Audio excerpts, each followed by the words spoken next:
Muchas gracias, compañeros, muchas gracias por la invitación, muchas gracias por el interés en esa problemática, porque eso demuestra que hay un avance muy grande. Nosotros no podemos quedar como subsidiados por el pensamiento mundial para comprender lo que pasa en el mundo. Nosotros tenemos que tener nuestra propia capacidad de análisis de la realidad mundial, porque solamente así podemos tener claridad sobre nuestras perspectivas dentro del cambio que ocurre siempre, sobre todo en los periodos que el capitalismo consiguió construir una economía mundial realmente muy en proceso de crecimiento permanente, con sus crisis violentas, es verdad, y se hace necesario que nosotros tengamos nuestra propia visión. Y en América Latina hemos desarrollado bastante en los últimos años esta perspectiva, y tenemos instituciones hoy día que están trabajando en esa dirección, y creo que podemos de alguna forma decir que somos parte de la elaboración hoy día de un pensamiento sistemático, ¿no?, sobre la evolución de la economía mundial y de la política mundial, de la geopolítica mundial también, ¿no? Incluso yo no pude preparar algo nuevo porque fue muy en la última hora para poder preparar algo nuevo. Yo estoy usando un material que producí hace 10 años atrás, pero hay muy pocas variaciones,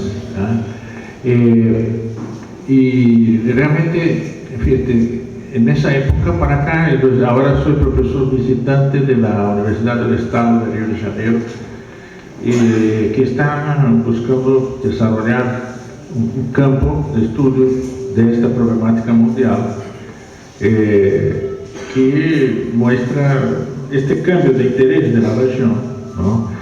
Pero también quería comunicar a ustedes una cosa que me enorgullece bastante, que es que este año recibí el premio de economista marxiano de 2013 de la Organización Mundial de Economía Política, lo que significa que hay un reconocimiento de nuestro trabajo y de lo que estamos haciendo en América Latina a nivel mundial. La verdad, incluso, que el liderazgo de esta asociación también es una cosa importante, es de los chinos, es de la Academia de Ciencias Sociales de China, figuras de la academia, ¿no?, que indican que China empieza a moverse también en el sentido de buscar organizar pensamiento mundial, organizar conocimiento a nivel mundial y asumir un cierto liderazgo en este proceso. Lo que me parece muy importante, porque cualquier visión que tengamos hoy día de lo que puede pasar y lo que pasa en el mundo, tiene que contar muy directamente, ¿no?, con la visión correcta de lo que está pasando en China. Hoy día, para comprender lo que pasa en el mundo, tenemos que saber realmente y comprender lo que pasa en China. Y el hecho de que los compañeros chinos nos están leyendo, están interesados por lo que escribimos nosotros, etc., muestra que el trabajo nuestro está teniendo repercusión en una área del mundo muy fundamental, muy fundamental. Entonces, yo pido excusas porque no va a ser muy perfecta la presentación del PowerPoint, pero creo que vamos a poder avanzar bien, a pesar de estos errores que puedan producirse ahí. La primera cuestión que quiero discutir con ustedes, que es un punto muy central en ese momento. Todos estamos viviendo en función de la crisis de 2008. La crisis de 2008, una crisis que afectó la economía mundial muy fuertemente, y sobre todo las economías centrales, Estados Unidos y Europa y Japón. Fueron los que más vivieron y más directamente la crisis de 2008 para acá. Ahora, lo que es interesante ver es que esta crisis no es exactamente como se le está siendo presentada al mundo. Se está presentando como si fuera una crisis similar a de 1929, que fue una crisis que duró por lo menos hasta 40 y sobre todo hasta la post-Segunda Guerra Mundial. Una crisis que fue resuelta. Esa es la palabra difícil de usar. Se resolvió la crisis con la muerte de 20 millones de personas en la Unión Soviética y con cerca de 40 a 60 millones de gente en el mundo. Eso es parte de la resolución de la lucha por el poder mundial, que fue y era uno de los factores fundamentales de la crisis 29. El mundo de la competencia, de la libre competencia, como se acostumbra llamar equivocadamente, porque no hay, esta competencia no es libre, es una competencia de grandes monopolios, de grandes fuerzas económicas que no actúan en un mercado libre, sino que un mercado dominado por ellas, ¿no? Y esa crisis, ¿no?, solo pudo resolverse a través de la fuerza, a través de la violencia, y nosotros no debemos olvidar de eso, porque nosotros estamos viviendo hace unos 20, 30 años una ofensiva del pensamiento de la derecha muy fuerte, y el que nos ha hecho retroceder en muchas cosas que no podemos retroceder, ¿no? Se nos ha presentado el siglo XX como el siglo de la maravilla, el que demuestra la fuerza del capitalismo, del capital privado y del libre mercado para mantener una sociedad para el mundo de riqueza creciente, de avances tecnológicos, etc. Este periodo histórico fue el periodo de 2 guerras mundiales y una crisis de 29 en el medio. Y aquí no podemos decir que el siglo XX es un siglo de demostración de la fuerza del capitalismo, de su capacidad de resolver problemas humanos, porque después de la guerra, cuando se reorganiza la economía mundial bajo la hegemonía norteamericana, que resolvió problemas de la hegemonía dentro del capitalismo, ¿no?, esta economía mundial no fue capaz de resolver problemas fundamentales de la humanidad. Y esa es la cuestión que vivimos muy claramente en ese momento. Ver y presentar el capitalismo como victorioso en el mundo, como resultado de una demostración, ¿no?, del avance que puede promover el capital, es una propuesta muy peligrosa para la humanidad. ¿Es esto que queremos para la humanidad? ¿Más 2 guerras mundiales para el 2014, para el siglo XXI entonces? Y peor aún, que empezó en 2014 la Primera Guerra Mundial, empezó en 1914, exactamente 100 años antes. ¿Es esto que proponemos para la humanidad? ¿Es esta matanza generalizada? Pero estamos a un nivel mucho más alto. Tenemos una capacidad de matar muchas veces superior a la que teníamos en el principio del siglo XX, ¿no? Una guerra nuclear hoy día es una cosa clara. Una guerra nuclear hoy será destructiva de toda la humanidad. No hay espacio para una guerra nuclear para matar 20, 40, 60 millones como matamos en la Segunda Guerra. No hay espacio más para eso. Ahora la muerte es mucho más generalizada, quizás de toda la humanidad. Entonces vamos a dejar y aceptar la idea que un régimen que condujo a la humanidad a esa situación es el régimen ideal para la humanidad, y hacer desaparecer una propuesta alternativa socialista para el mundo, porque hubo lo que ellos llaman una victoria en la Guerra Fría, que se hubiera trabado una guerra entre Estados Unidos y la Unión Soviética, ¿no? Y que la Unión Soviética representaría el socialismo, Estados Unidos representaría el capitalismo.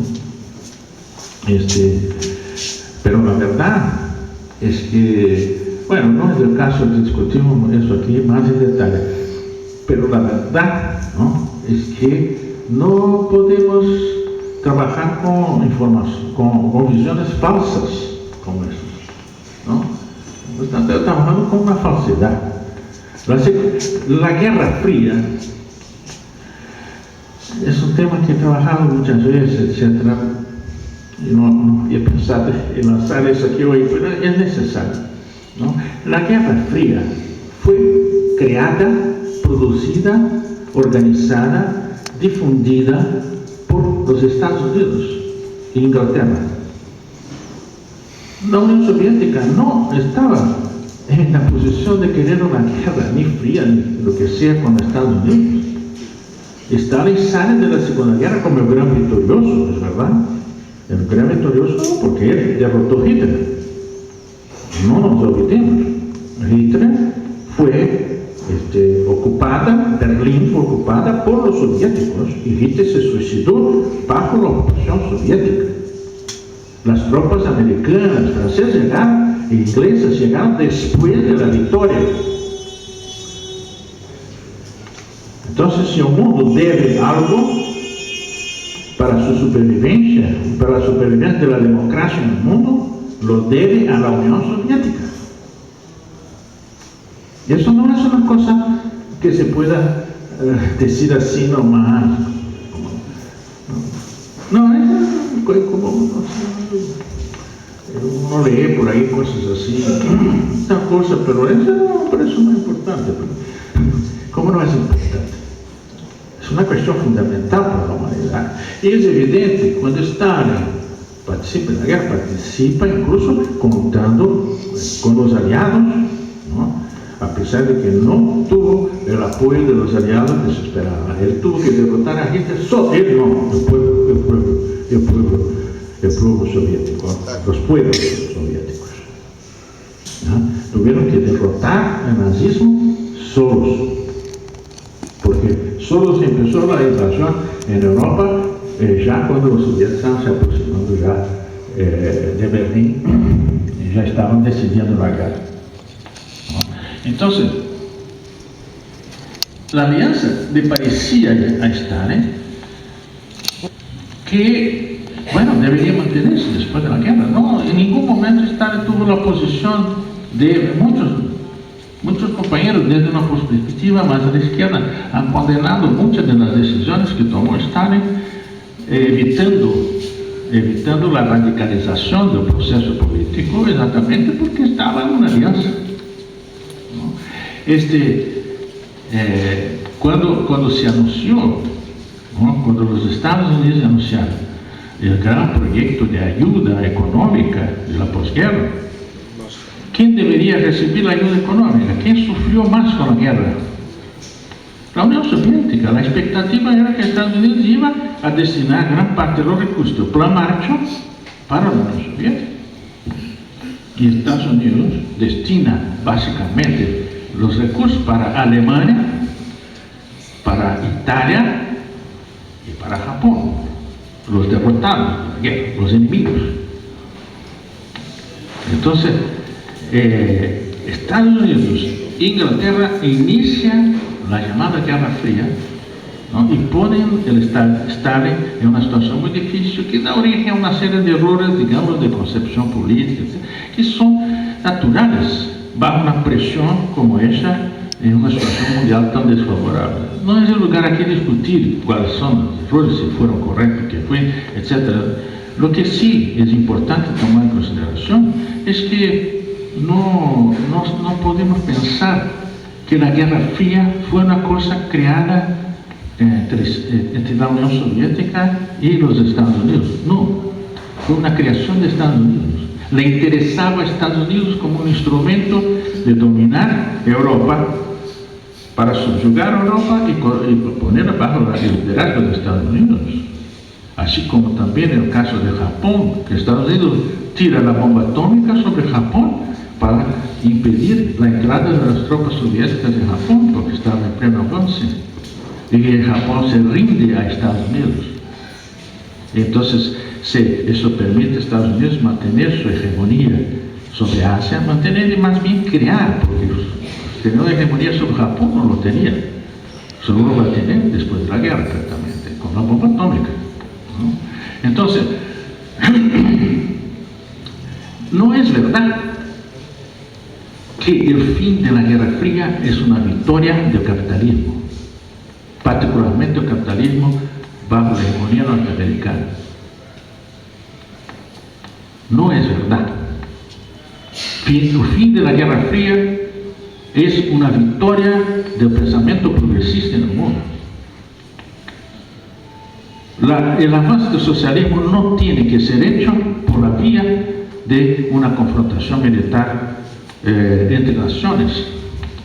El avance del socialismo puede incluso y tuvo una expresión militar en muchos lugares, pero no por una lucha entre naciones, es decir, por una lucha por el poder nacional, ¿no? Para poder evolucionar después en nuevas fases históricas, porque exactamente el periodo de posguerra se caracteriza no solo por esta llamada Guerra Fría, se caracteriza sobre todo por las revoluciones democráticas y antiimperialistas en el mundo entero. La verdad es que después de 45, ¿no?, se levantan todos los pueblos que estaban bajo colonización europea, sobre todo, y entramos en una fase de revoluciones victoriosas. No sobró ninguna colonia europea. Así fue la derrota total del colonialismo, del imperialismo bajo su forma que llevó a la Segunda Guerra Mundial. Por lo tanto, eso es un fenómeno fundamental, porque esto involucra la vida de gran parte, o mejor, de la mayor parte de la población del mundo.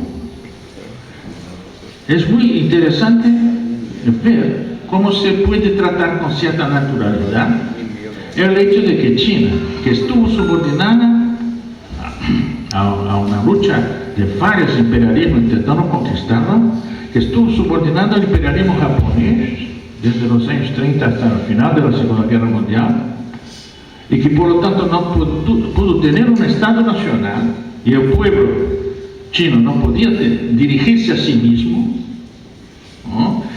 Este pueblo, que casi es un cuarto de la población del mundo, alcanza, ¿no?, la capacidad de generar su Estado propio, de gestionarlo y de dirigir la transformación de su país para objetivos explícitos, discutidos por su pueblo y apoyados por su pueblo después de la Segunda Guerra Mundial.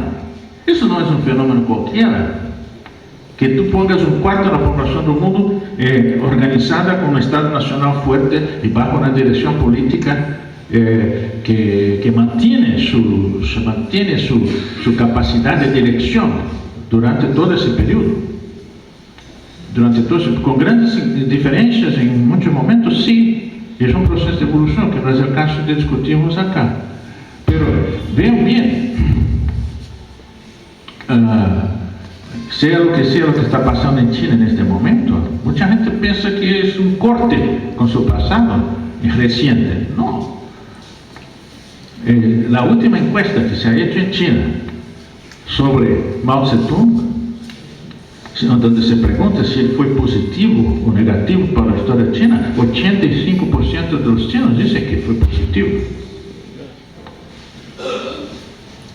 Entonces, no hay un rompimiento de continuidad absoluto.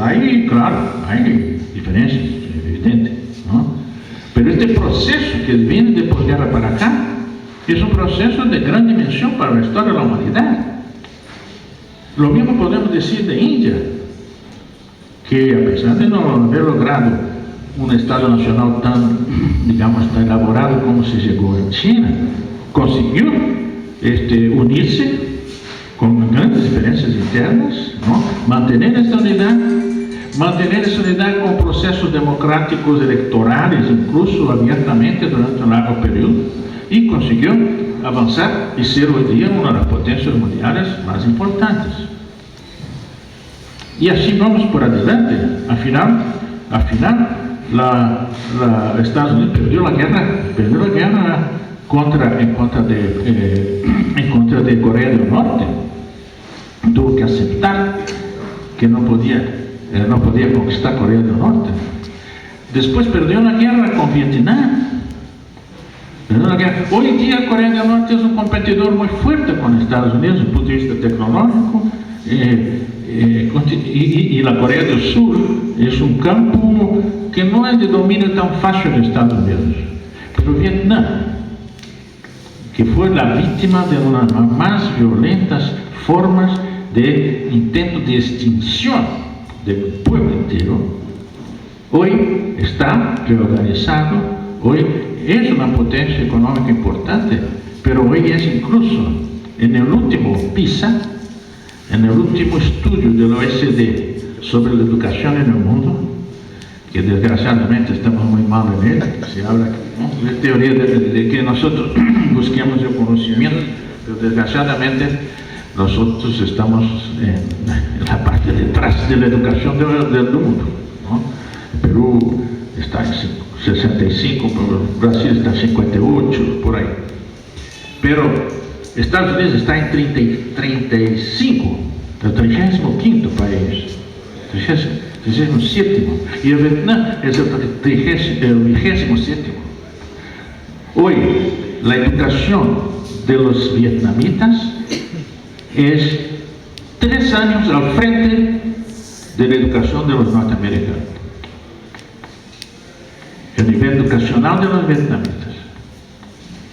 Cuba no está en esos estudios, posiblemente estaría también bastante al frente de Estados Unidos. Y entre los primeros del mundo, ¿no? De los 10 primeros, 7 son asiáticos. Y son formas chinas, en el fondo, porque Shanghai, Hong Kong,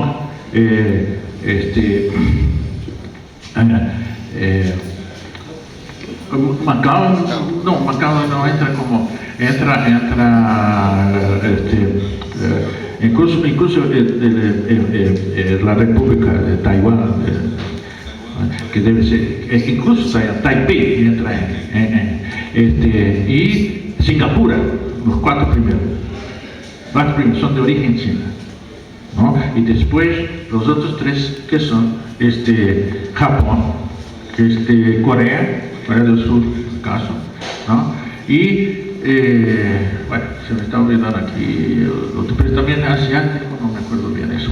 Bueno, el mundo está cambiando significativamente en el mundo, y es muy extraño que se haya pensado el mundo desde el punto de vista de la famosa Guerra Fría, que es un elemento muy importante, pero no bajo la forma de Guerra Fría, porque las divergencias incluso entre Estados Unidos y Unión Soviética, cuando la Unión Soviética se pasó y se convirtió en esa cosa que ahora se está reestructurando otra vez, ¿no? Entró una crisis violenta en la Unión Soviética con su abandono de la política de la Unión Soviética, ¿no? Ahora están en plena confrontación.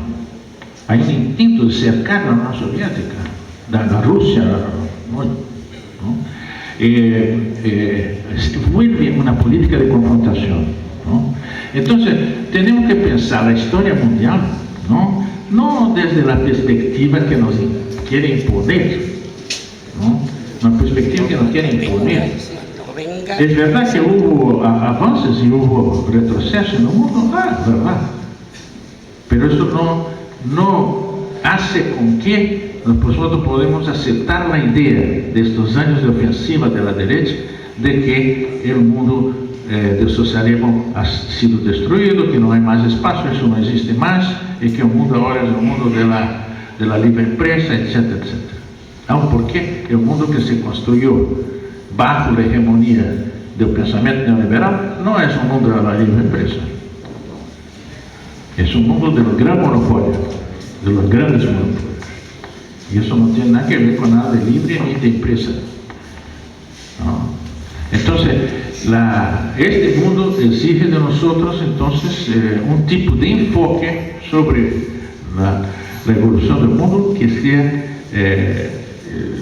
que nos permita huir de estos clichés, de esos intentos de poner en nuestra cabeza, ¿no?, lo que les interesa a ellos, ¿no? Ahora, muy bien, ¿qué crisis es esa que nosotros tuvimos? Si podemos pasar, ¿quién está controlando? Para...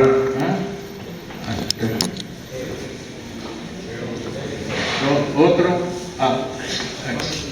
¿Hay uno anterior ya? ¿O ese es el primero? Ese es el primero, ¿no? Sí. Bueno, este cuadro nos muestra una cosa muy interesante. Estamos en 2007, un año antes de la gran crisis de 2008. En este año ya se había cumplido una situación en el mundo muy especial.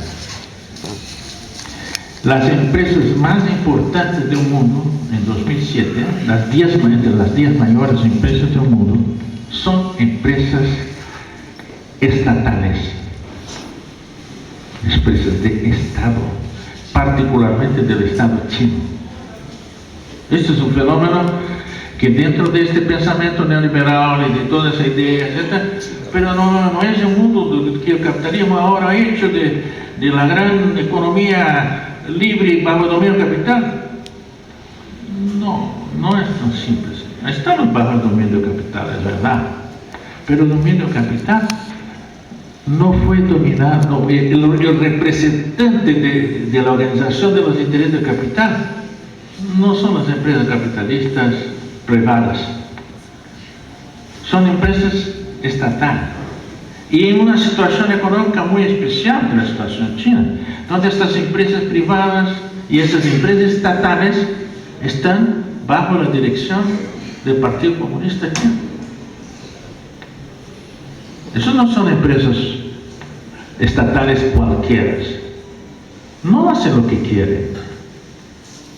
Ellos están bajo la dirección de una política, de un partido político que tiene la hegemonía política de China hasta el momento no discutida, porque el debate que se habla de la Plaza Yantian, es un movimiento importante de manifestación democrática, pero no tiene nada que ver con ningún debate en contra del poder político en China. Hay luchas internas muy duras,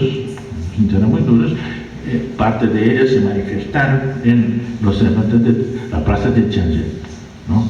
Entonces, si tomamos ahí en ese momento, ahora hay ciertos cambios, pero no cambios sustancialmente. La más importante empresa del mundo tenemos la PetroChina, pero con un capital que es 2 veces el más bajo, ¿no? Con un capital que es 2 veces el siguiente, que es Exxon, que es la gran empresa petrolera norteamericana, que está asociada totalmente al Estado norteamericano. Nadie puede creer que la Exxon puede existir sin la política y la protección y el apoyo y la sustentación militar y política y de seguridad y de la CIA y todo del Estado norteamericano. No sería posible que Estados Unidos ganara el poder que ganó a nivel mundial la Exxon, una empresa americana, sin el Estado norteamericano y sin una fuerte intervención del Estado norteamericano. Bueno, es la segunda. Y General Electric, otra empresa típicamente desarrollada en función de la economía militar, economía organizada por el ejército y las fuerzas armadas de Estados Unidos, por lo tanto por el Estado norteamericano. Ninguém puede pensar la General Electric sin el Estado norteamericano. Después viene China Mobile, ¿no? Está también asociada al sector petrolero. Después viene el Industrial Bank of China, una empresa financiera, ¿no? Un banco chino. Después viene Microsoft. Microsoft sin el sector militar pues no se puede ni hablar. La internet surgió del sector militar. Esos Entonces, es una economía organizada muy directamente por el sector militar y por el sector de inteligencia, ¿no? que se discute ahora quién maneja la inteligencia mundial, ¿no? Es el Estado norteamericano, bajo el dominio de fuerzas económicas poderosísimas que dominan y usan el Estado norteamericano, ¿no? Microsoft, después viene Gazprom, que los rusos habían entregado para un tipo que se convirtió en dueño de una de las mayores empresas del mundo de un momento para el otro, y que al fin quería ser presidente de Rusia y se confrontó con Putin. Putin lo prendió y lo procesó porque no pagaba impuestos hace muchos años, porque se creía más fuerte que el Estado sobre los rusos.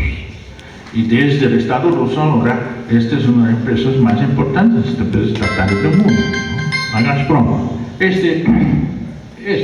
Shell, bueno, es una empresa típicamente sector petrolero muy importante, pero no es una empresa que esté fuera del cuadro del capitalismo de Estado del norte de Europa, ¿no? Particularmente la influencia holandesa y también inglesa. Después viene otra vez China Petrol y después China Life. ¿Quién está manejando los intereses económicos más poderosos del mundo, digamos?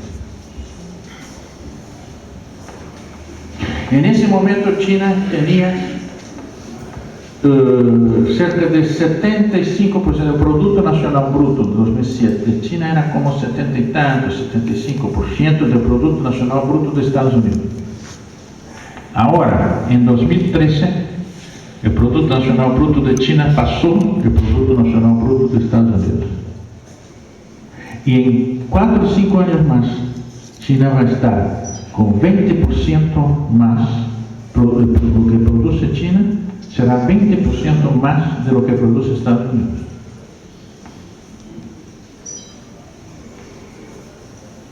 Entonces, y nosotros decimos que la historia de posguerra no incluye la lucha anticolonial de los pueblos. El antiimperialismo no ha sido una cosa importante para el desarrollo económico, político, social del mundo.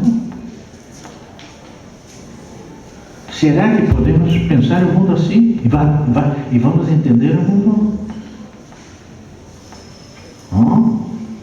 Entonces, el próximo.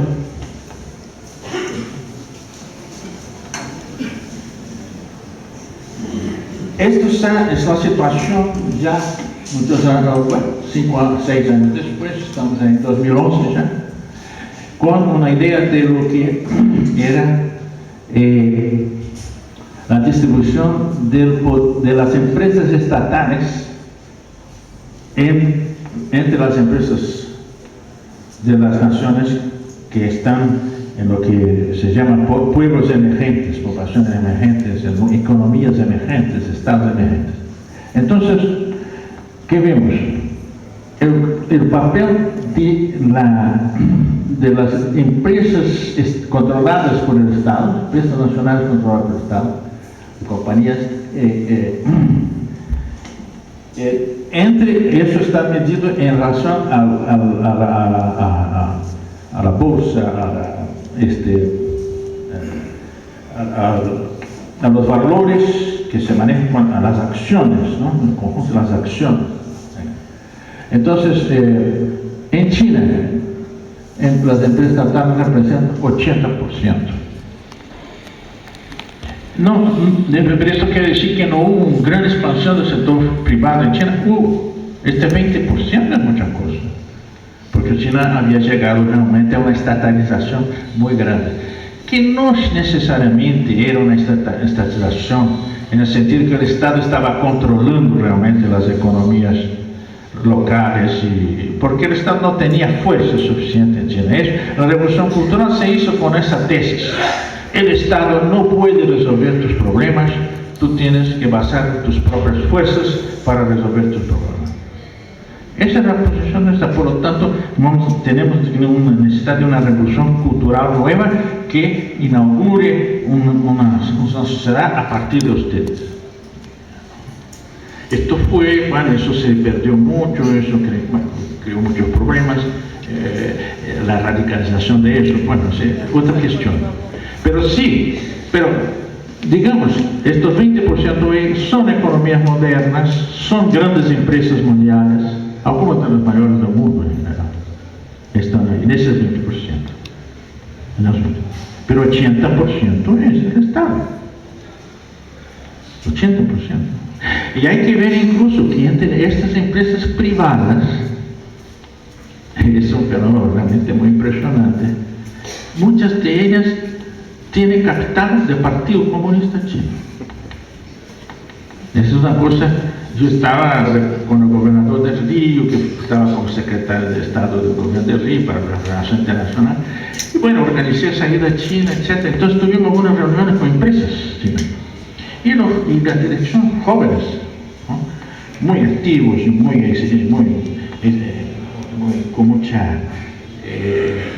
con mucha voluntad y capacidad de demostrar que, mira, nosotros vamos a estar en primer lugar, ¿no? Ustedes tienen que negociar con nosotros, etc. Y ahí estaban juntos unos compañeros, bueno, entre ellos uno tranquilo, más viejo, tranquilo. Y yo le pregunto entonces al compañero que está, ¿y ese quién es? No, ese es del Partido Comunista. Es el representante del partido. Entonces es una digamos, el comisario del partido acá. No. Él representa las acciones del Partido Comunista. El Partido Comunista es uno de los dueños de esa empresa. Entonces él representa a los accionistas de la empresa. Qué cosa más loca. Pero era, no sé si pensar, pero lo hicieron. Y lo hicieron sin muchas. No solo este caso, ¿no? Son varios casos en que eso ya está. Entonces, entre estas empresas privadas existe ese tipo de empresa. Ese tipo de empresa. Un fenómeno nuevo, muy interesante, porque revela la complejidad del proceso económico contemporáneo, ¿no? La complejidad de una economía cada vez más de grandes unidades productivas, de grandes que convive incluso con pequeñas unidades productivas, ¿no?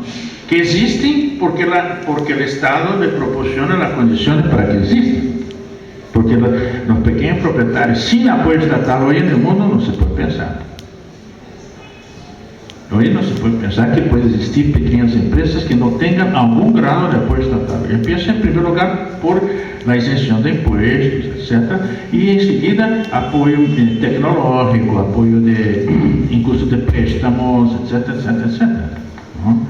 Entonces el sector privado, que forma un sector grande de la población, pero está muy dependiente de las políticas públicas. Muy dependiente. Bueno, si vamos a Rusia, después de la privatización violenta que se hicieron en Rusia, y del estilo que hablamos aquí, de entregar la mayor empresa del mundo para un tipo cualquiera de la KGB, no. Bueno, 62% es público, ¿no? Y 38% es privado, ¿no? Y después en Brasil, incluso, donde tuvimos un proceso de privatización muy violento, sobre todo en la década 90, bajo la conducción de nuestro colega Fernando Henrique Cardoso, Brasil tiene 38%,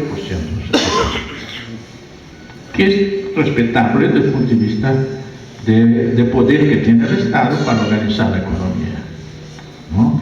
Entonces, esta realidad es hoy está siendo muy estudiada, ¿no? ¿Qué está pasando?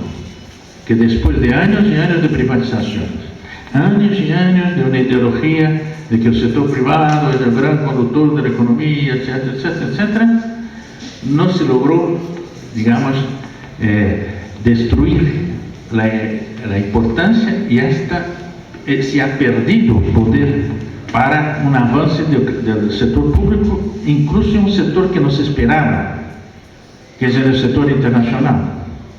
Una empresa pública se supone es una empresa nacional, no opera en el exterior, no son empresas que operen a nivel mundial.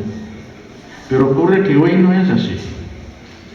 Tenemos exactamente un capitalismo de Estado nuevo que está operando a nivel mundial,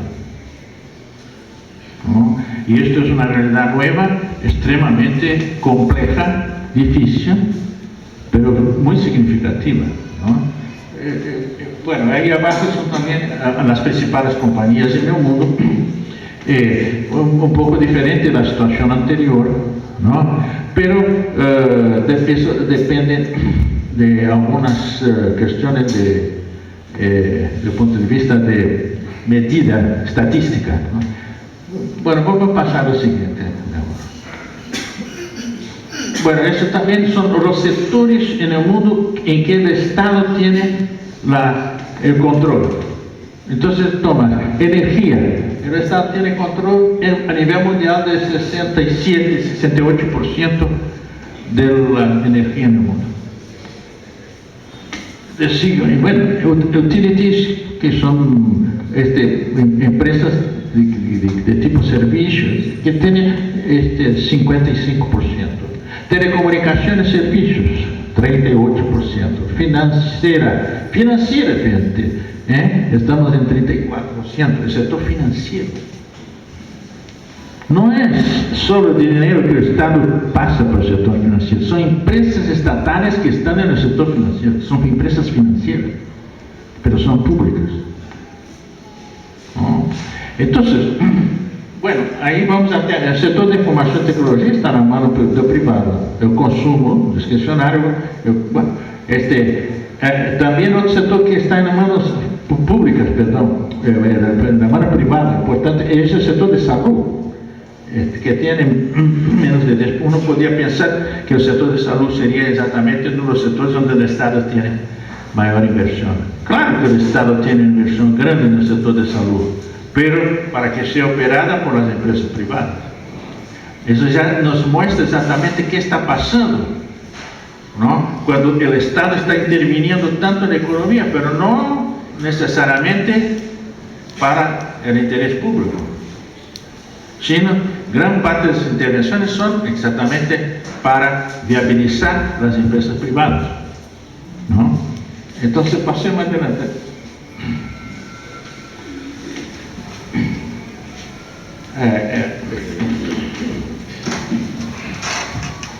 Ahora, ese es el sector uno de los sectores más complejos, que exactamente el de petróleo, etcétera, donde se ve la importancia de las empresas públicas entre las primeras del mundo, ¿no? Está incluso PDVSA en tercer lugar, ¿no? Gazprom de Rusia, ¿no? Y Petrobras, después de 2010, la Petrobras pasó a ser una de las mayores del mundo también, ¿no? La Petrobras de Brasil, y además tiende a serlo cada vez mayor. Eso, bueno, es desde el punto de vista de producción, la producción, ¿no? La producción básicamente está en manos de Irán, Saudi Arabia, PDVSA, Kuwait, Rusia, Gazprom, Qatar, la importancia del Oriente Medio, y bueno, ahora algunas empresas nuevas. Entonces, otra vez lo que vemos es la importancia de que el sector estatal está teniendo en la organización de la economía mundial. La organización. La otra.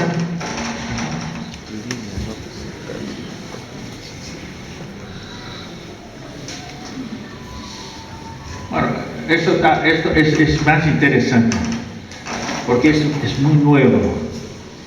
Es una cosa que están muy preocupados los grupos económicos privados en este mundo, los grandes grupos privados. Porque el Estado, como vimos, está muy fuerte en el sector financiero. Entonces, ¿qué está pasando?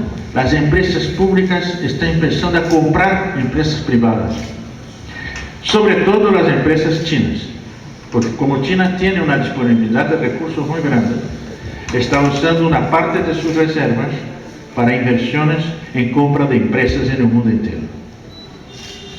Entonces, ellos están hablando aquí, es una cosa hecha por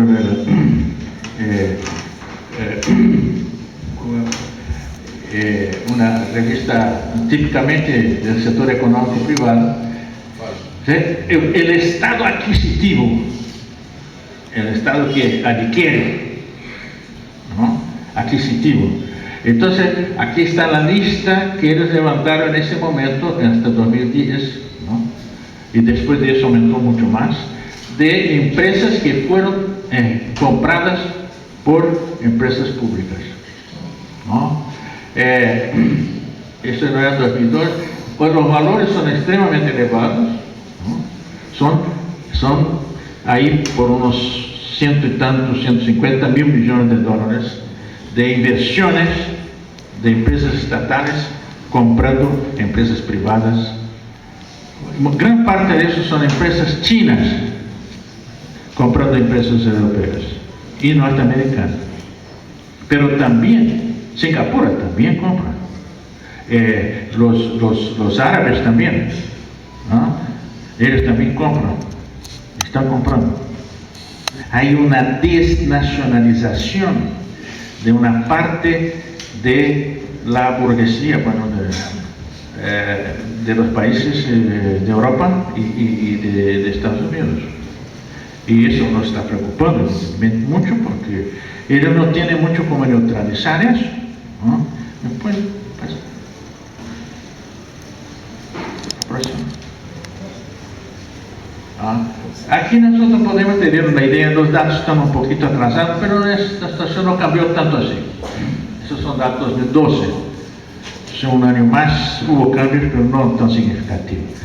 Por acá ustedes pueden ver lo que está pasando desde el punto de vista de reestructuración de la economía mundial, ¿no?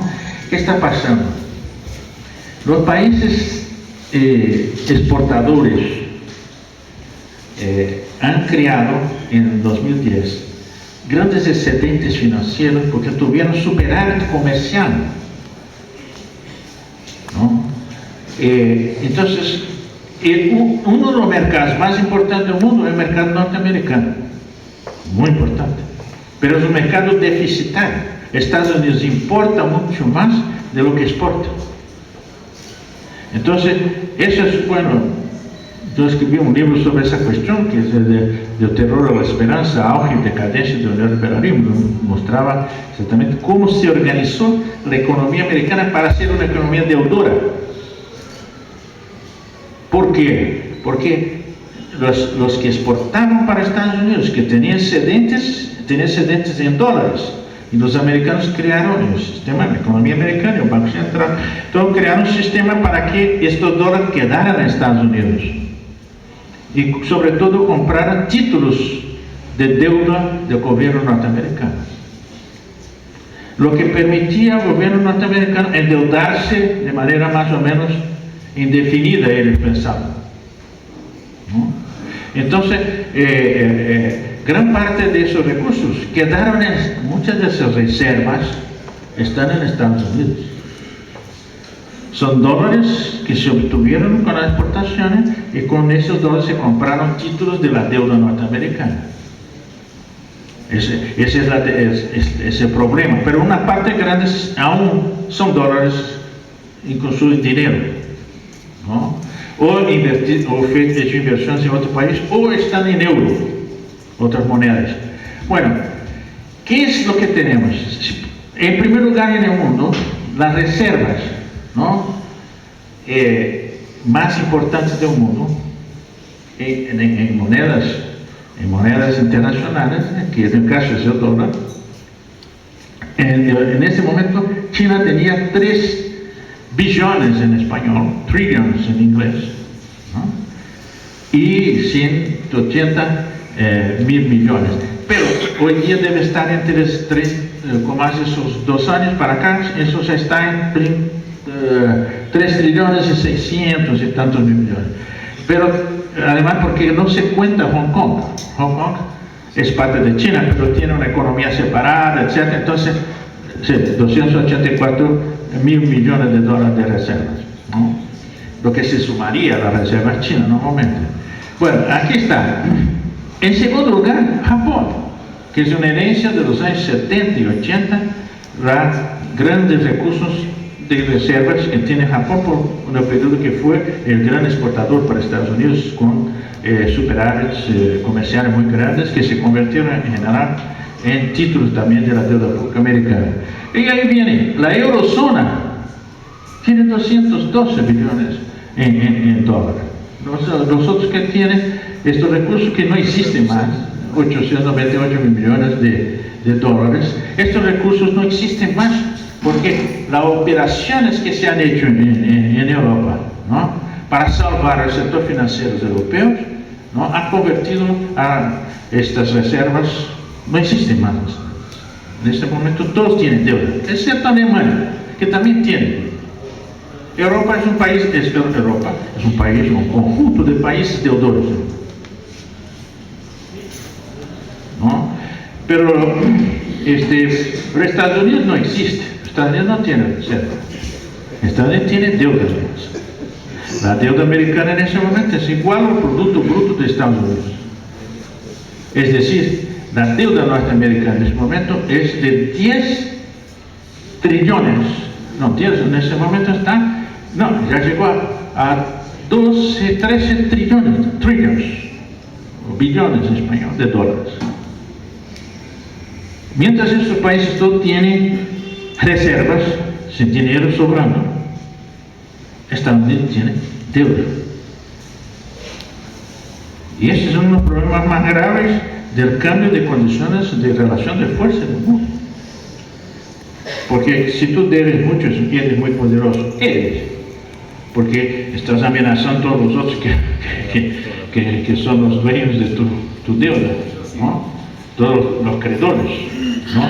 Pero, bueno, tú tienes fuerza, pero es una fuerza, digamos, para sobrevivir, no para ser el dueño del mundo,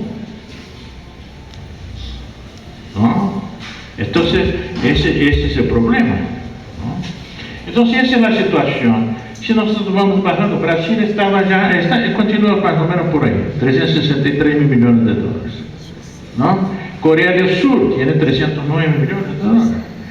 Suiza tiene 263, pero después viene India, 260, Hong Kong, Alemania tiene 39 millones, ¿no?, pero tiene 250 mil en su propia moneda. Singapur, 243 mil millones y más 246 en moneda propia. Italia, 34 mil millones. Italia es un país deudor. No sé de dónde saca estos 34 mil millones como reserva. Francia, 26 mil millones. Tailandia, 167. México tiene 143. Y así va. Puede pasar, por favor. Entonces, bueno, continuamos porque ya Estados Unidos, 46 mil millones. No sé de dónde saca porque la verdad lo que tiene es deuda, pero puede crear un artificio de reserva ahí de 46, ¿no? Y es bueno, que no vale nada. Imagina para un país que está de 46 mil millones de dólares, no le sirve para pagar ni una semana de actividad económica, ¿no? Entonces, la próxima. El próximo, bueno, otro,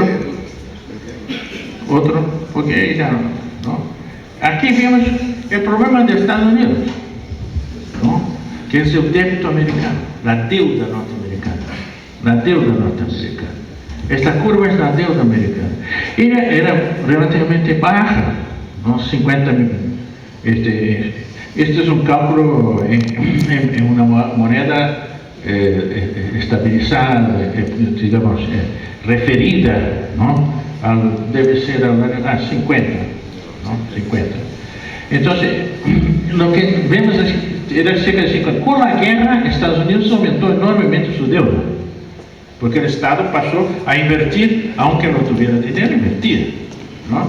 Entonces, creó una deuda pública que es 120%, ¿no?, de su producto, ¿no? Bueno, lo que va a pasar, ¿no?, es que el déficit, entonces el déficit público, ¿no?, va a aumentar en la década de 40, ¿no?, llega a la década de 80, nosotros tenemos gran crecimiento. ¿En qué gobierno? El gobierno neoliberal de Reagan. El neoliberalismo dice que para poder funcionar bien la economía hay que tener absoluta, no puedes tener todo, evidente. Tienes que equilibrar ese equilibrio fiscal. En nombre de eso están en el mundo entero diciendo usted no puede gastar en eso, puede gastar en aquello, etc. Porque tiene que cortar los gastos, ¿no? Pero Estados Unidos no. Estados Unidos en la década de 80, con Reagan, aumentó el déficit público colosalmente, ¿no? Y vamos a, después, incluso quien bajó un poco, y fue importante, y eso incluso fue Clinton, ¿no? Después entró el otro loquito, Bush hijo, y en 2000 empieza el endeudamiento colosal otra vez, sale de 60% hasta 15%, perdón, 60% hasta 150%. El déficit público, ¿no? Que va creciendo de una manera colosal, y el débito público que llega entonces a cerca de 100% del valor del Producto Interno Bruto de Estados Unidos. Si ustedes miran bien, de 2006-2007 para acá, hay ese crecimiento colosal del débito. Si ustedes ven, la curva se hace así, pues, ¿no? Ese crecimiento colosal.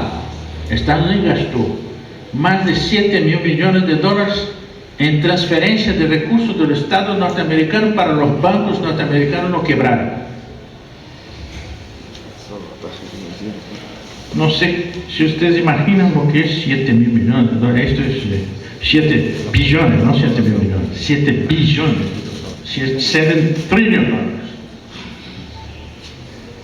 Bueno, digamos, la producción de Brasil, por ejemplo, es de 2 trillones de dólares anual. Estados Unidos toma 3 veces de economía brasileña y transfiere para los bancos privados durante 4 años.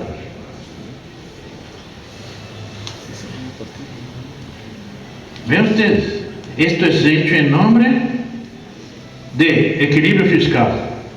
Dios mío, ¿cómo le puede ser equilibrio fiscal? Gastando dinero público de esa manera tan colosal. En nombre de la austeridad. Los bancos exigen que España, Portugal, nosotros acá tengamos austeridad. Ustedes no pueden invertir en educación, no pueden invertir en salud, no pueden invertir en... No, ese es del sector privado. Ustedes tienen que ser austeros. ¿Austeridad? ¿Qué es austeridad? Sostener los bancos, pagar tasas de interés colosal a los bancos, transferir recursos para que los bancos no quiebren, como lo hemos hecho acá. En la década de 70, 80, 90, nosotros creamos varios programas de salvación de los bancos de aquí en la región, así de transferencia colosal de recursos, sin hablar en la deuda que hemos hecho en la década de 70, colosal. Entonces tú hablas una cosa y haces otra completamente diferente. Entonces tenemos que pensar bien. El problema no es que el Estado no esté interviniendo.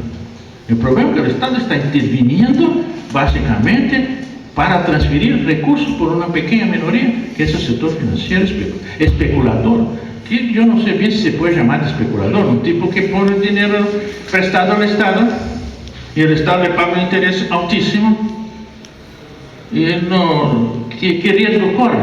Porque se supone el especulador está corriendo riesgo. Pero el riesgo es que quiebre el Estado, pero la quiebra del Estado es un fenómeno muy especial, ¿no? Se dice incluso en la literatura económica que no puede quebrar el Estado. Eso es una cosa un poco peligrosa. Esa es una de las razones que se habla que el Estado americano no está quebrado. Un Estado que debe toda su producción no está quebrado.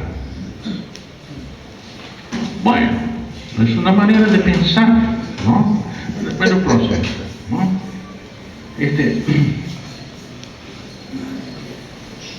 Bueno, aquí está la proyección que hizo el gobierno americano con la entrada de Obama. Hizo de bajar el déficit norteamericano. Porque tú dices, bueno, ese déficit es grande, pero va a terminar. mira, sí, va a bajar de 1.800.000 millones de dólares gastados en 2009, es proyectando en esa época, ellos proyectan para bajar a 700.000 millones de dólares por año de déficit de la balanza del gobierno americano. Se va a gastar 700.000 millones de dólares más de lo que recibe el Estado norteamericano. Esto es el máximo que puede presentar como perspectiva. Estamos aquí, y lo peor es que no consiguieron las metas de los años anteriores. No han conseguido. Los déficits han sido mucho más grandes de lo que ellos prevían, de las previsiones del gobierno americano.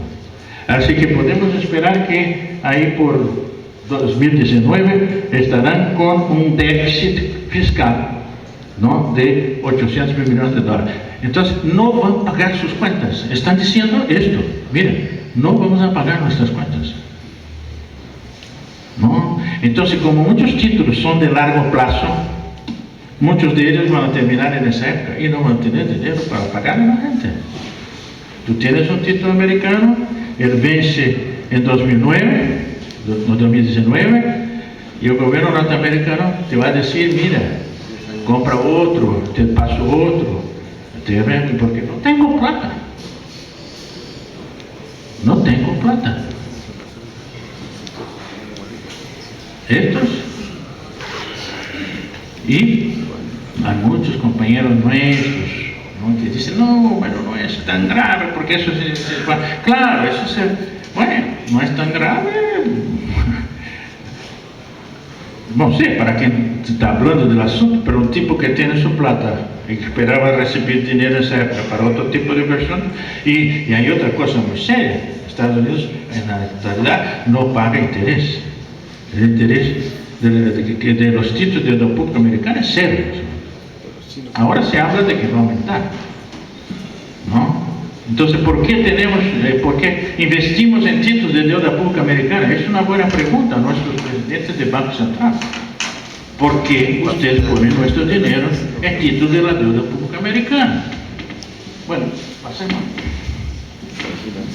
Bueno, eso continúa la misma cuestión que también, en esta crisis, ¿qué está pasando entonces? Nosotros vemos, por ejemplo, entre los dominantes en sectores económicos, la Dell dominaba el sector de tecnología, hoy es la Samsung. Es de 96 y 2006, y la tendencia a continuar. Accenture dominaba el sector de software consultoría, Startup está ahora en el primer lugar, y ha aumentado de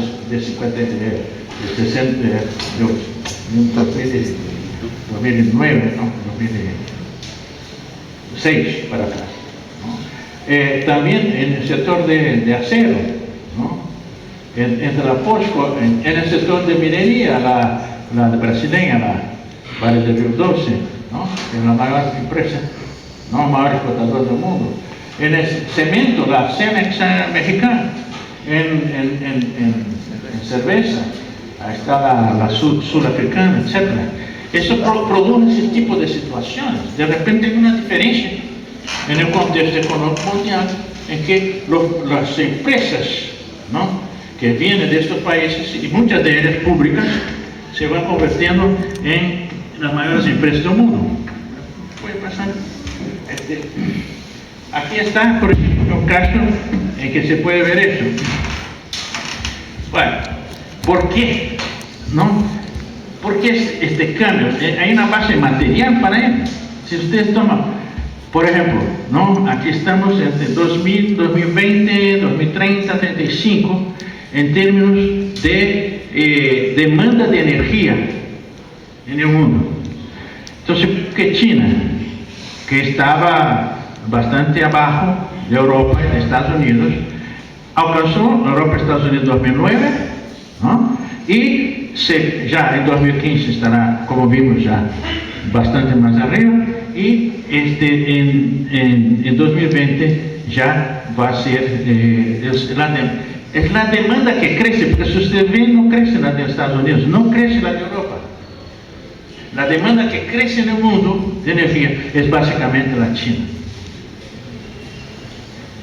Entonces, cuando ustedes ven la situación, pasa el próximo. El próximo, no. Bueno, ese es un otro aspecto. Vamos a pasar a la próxima. ¿No? Bueno, cuando ustedes ven que China, entonces, en ese momento, es el principal comprador de todos los países de América Latina, y hace 10 años no tenía casi ninguna importancia, y se convirtió en el primer comprador de Brasil, de Perú también debe estar en primer lugar. Entonces, México es que está, como tiene Estados Unidos de un lado, y todo eso.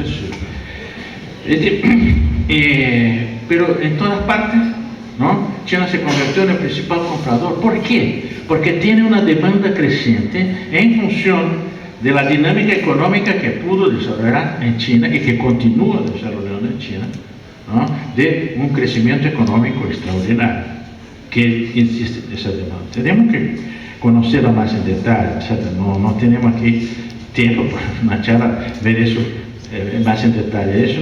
Es una demanda muy importante porque ella va a definir y está definiendo la demanda mundial. Porque me acuerdo que ahí por los años de hace unos 5 años, un grupo que Fernando Henrique creó ahí de gente para defender esa política proamericana, etc. Y este tipo habla en una reunión, es que Brasil tiene que alinearse a Estados Unidos. ¿Qué sentido tiene esta política de expansión hacia China, etc.? Y yo le dije, mire señor, usted es un irresponsable.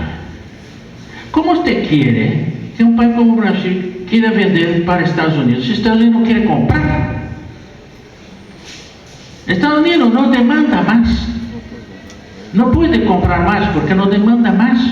Además tiene deuda, no tiene dinero para pagar. Y está haciendo una política colosal para disminuir las importaciones y aumentar las exportaciones para crear superávit comercial, para poder tener, pues ya que no tiene recursos para pagar, para poder incluso hacer recursos en su favor. Usted se parece con los líderes de la época colonial, del principio del siglo XIX, que querían mantener en América Latina bajo el dominio español y portugués.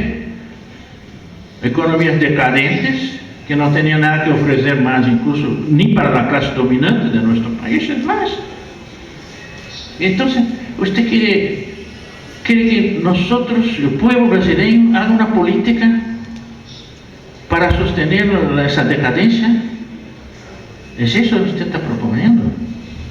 ¿No? Entonces, la verdad es que estamos en una situación en que, digamos, tomemos el caso de la famosa salida por el Pacífico, como se llama, la Alianza del Pacífico. Estados Unidos hizo una alianza, dice que hizo una alianza con Perú, ¿no? Perú, Colombia, México, ¿no? Chile, pero no compra nada de estos países. Tiene superávit comercial con nosotros, vende más para nosotros que compran, está devaluando su moneda para poder vender más. Y esta gente dice que va a ser la gran alternativa económica para América Latina, en vez del UNASUR, en vez de la unión de los países de América del Sur y de América Latina. Ellos son representantes, realmente no es un representante del pasado, representan incluso una especie de valorización de la ignorancia. No, es que yo ahora voy a mandar, mira, va a ser así, va a ser no sé cuánto. ¿De qué están hablando, señor? ¿De qué están hablando? ¿De dónde va a salir eso? Porque si quiere avanzar en el Pacífico, muy importante, pero avanzar en el Pacífico es con China. Pero los Estados Unidos está haciendo eso exactamente para intentar bloquear la relación de estos países con China, además de bloquear las relaciones de América del Sur.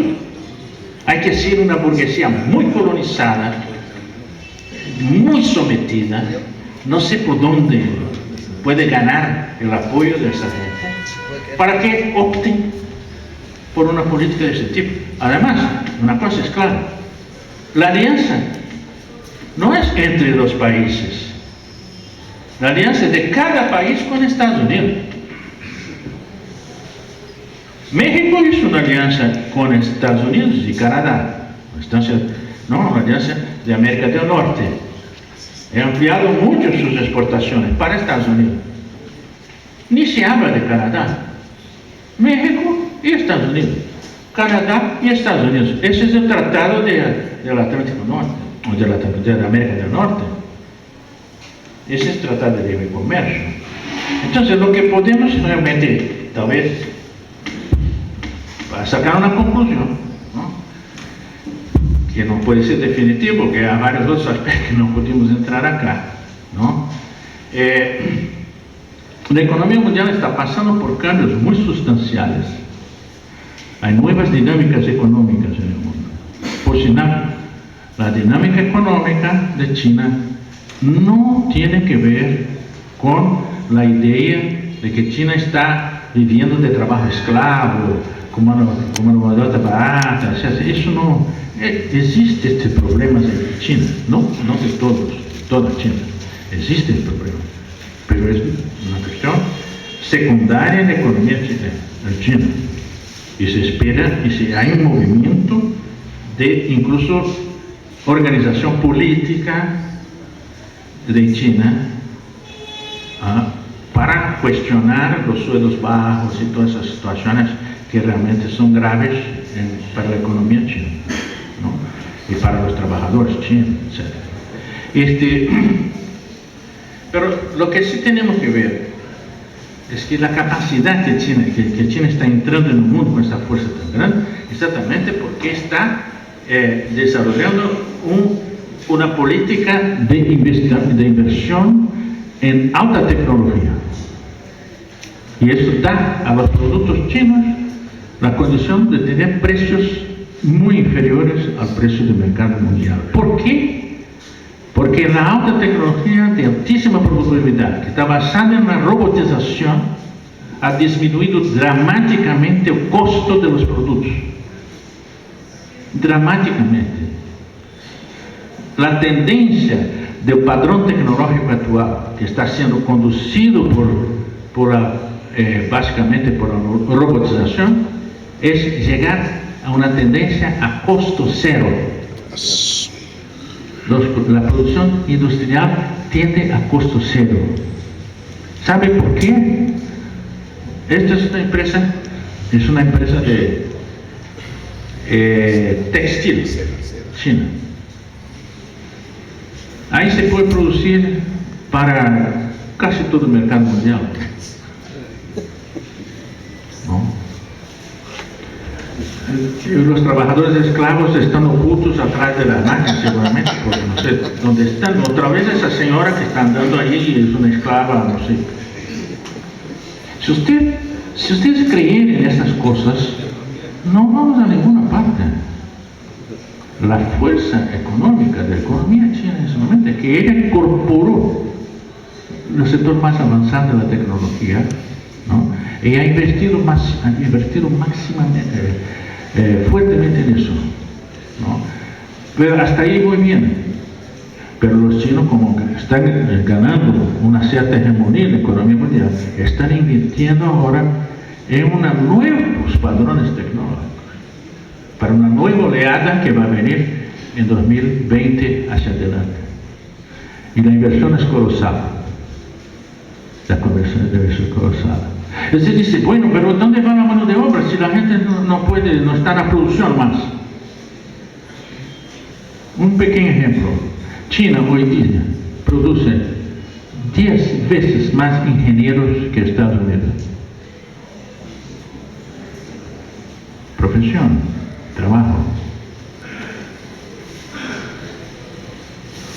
esta nueva economía que se está organizando es basada en un alto nivel de planeamiento de la vida cotidiana, de todos los trabajos que las personas hacen, todas sus actividades, que es un trabajo de ingeniería de sistemas sobre la forma más diversificada. También, bueno, se podría dar algunos ejemplos aquí para ustedes, ¿no? Una estación de ferrocarriles, de metro, de Beijing, que pasan por ahí millones de personas diariamente. Esas personas no pasan allí así nomás. Hay que tener una ingeniería para poder orientar a estas personas para que vayan para correctamente tomar sus locomociones tan diversificadas. Y hay un cuerpo de ingenieros trabajando en eso. Y se necesita ingenieros para otras actividades de ese tipo en grandes cantidades. Pero hablemos también de la ciencia de punta. Hoy, por ejemplo, el estudio de las partículas, ¿no? que Europa está avanzando mucho y China ahora está invirtiendo en el acelerador de partículas. Estados Unidos no invierte porque no tiene recursos para invertir. Los chinos están, Estados Unidos y China, Europa y China. ¿Saben cuántos científicos trabajan para la investigación de las partículas? En la aceleración de partículas llegamos a las partículas fundamentales de la estructura de los cosmos, del universo. Esto trabaja más. Bueno, el último dato que tenía se hablaba en torno de unos 25.000 científicos.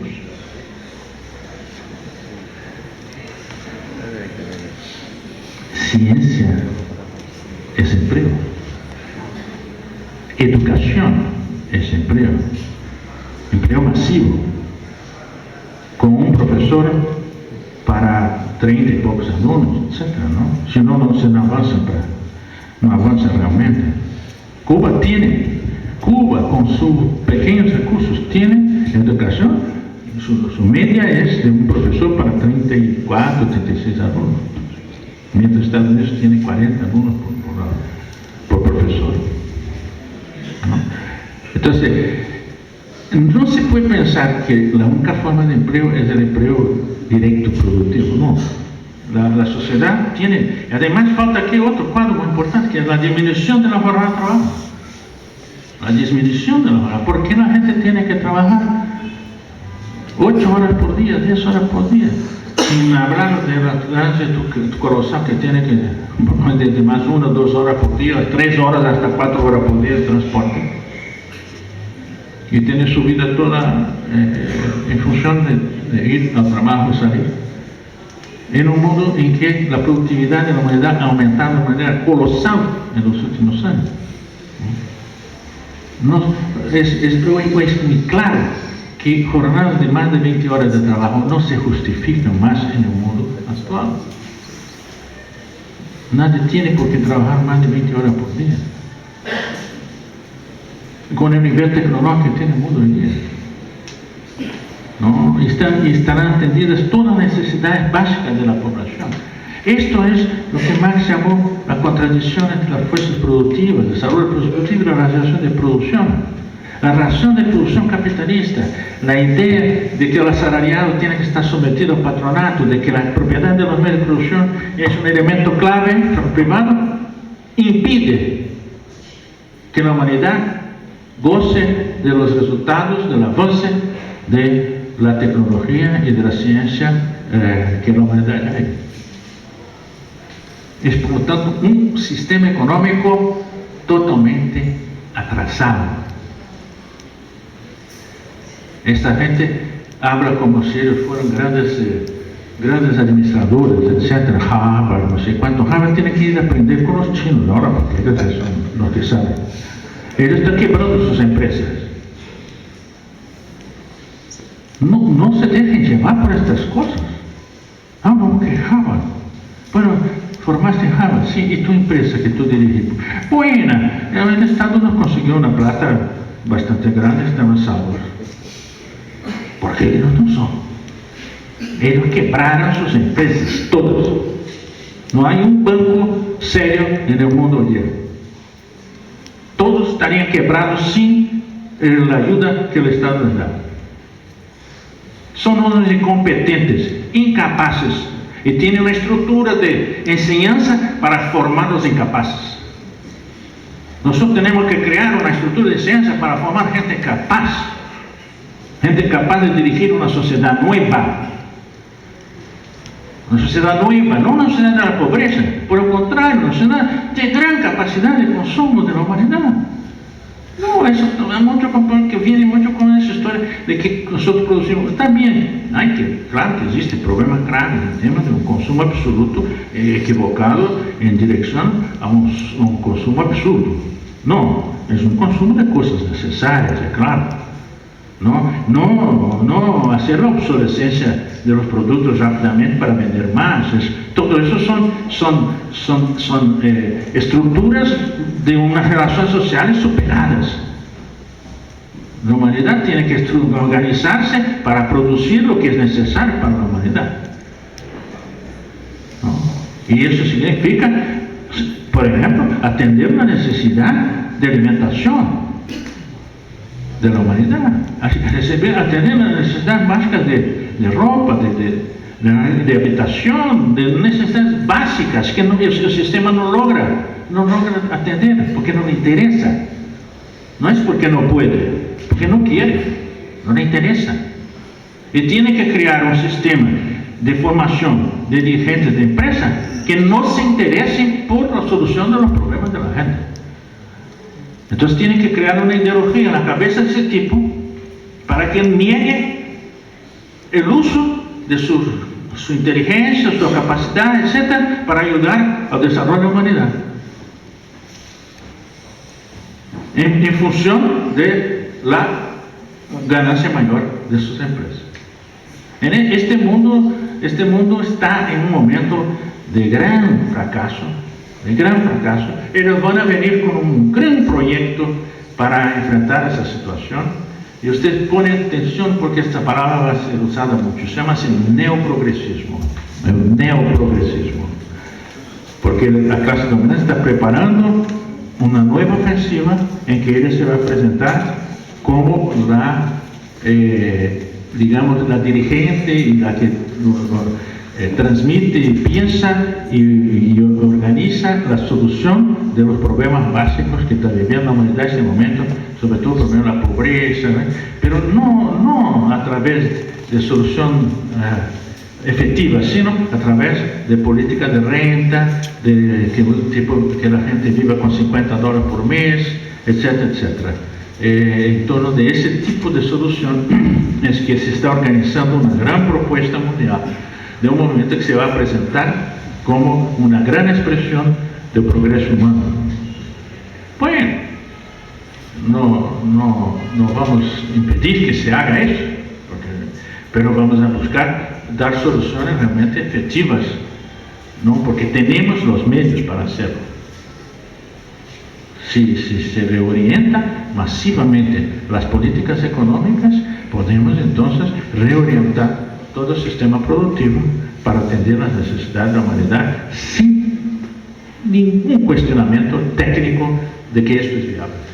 Nadie tiene condiciones de decir que técnicamente es inviable atender las necesidades básicas de la población mundial.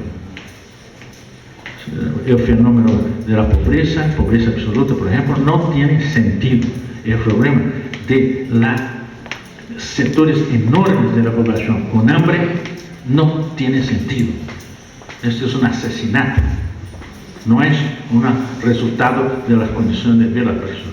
Es un asesinato organizado por un sistema económico que impide la solución de sus problemas.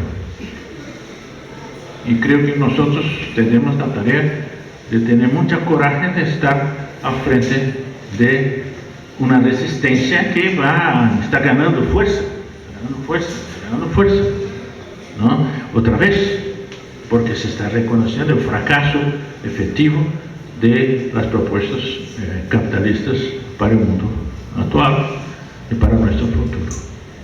Gracias.